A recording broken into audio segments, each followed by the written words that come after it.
Mesdames, Messieurs, bienvenue dans la quotidienne des marchés du FX. Nous sommes le mercredi 2 septembre 2015 et les craintes autour de la Chine pèsent sur les marchés.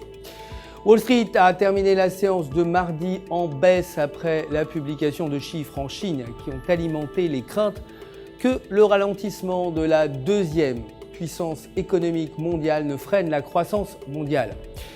Le Dow Jones a reculé de 2,84%, le S&P 500 de 2,96% et le Nasdaq de 2,94%. Le titre Apple a chuté de 4,14% pour finir à 108,09 $.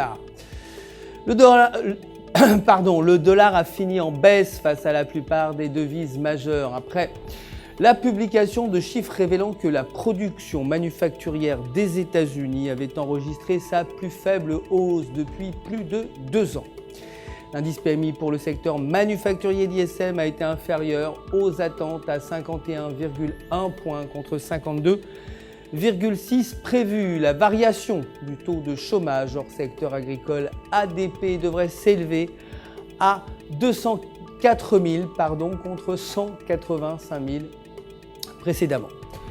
Côté matières premières, l'or s'est inscrit en hausse pour clôturer à 1139 $ l'once et le baril de pétrole de brut a nettement décroché pour finir à 44,19 $, les traders ayant pris leurs bénéfices sur l'un des rebonds les plus importants de ces 20 dernières années.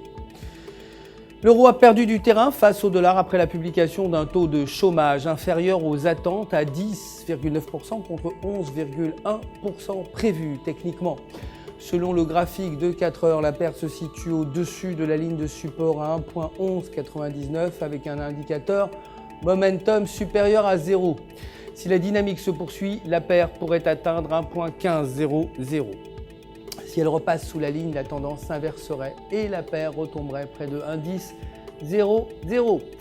La livre sterling s'est repliée face au dollar après la publication de chiffres révélant un ralentissement de la croissance de la production industrielle britannique, assombrissant les perspectives pour la croissance du PIB au troisième trimestre.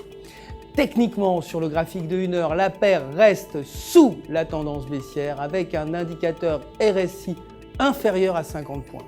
Si la dynamique se poursuit, la tendance pourrait se prolonger et faire chuter la paire à 1,5200. Si elle parvient à franchir à nouveau la ligne, la paire pourrait au contraire remonter aux alentours de 1,5500. C'est la fin du flash, merci de nous avoir suivis. Je vous retrouve demain matin, vous le savez, pour les prochaines actualités des marchés du FX. En attendant, restez connectés à ufx.com pour tous vos besoins de trading. Vous le savez, un conseiller est là pour répondre à toutes vos questions. Tout UFX se joint à moi pour vous souhaiter une excellente journée de trading.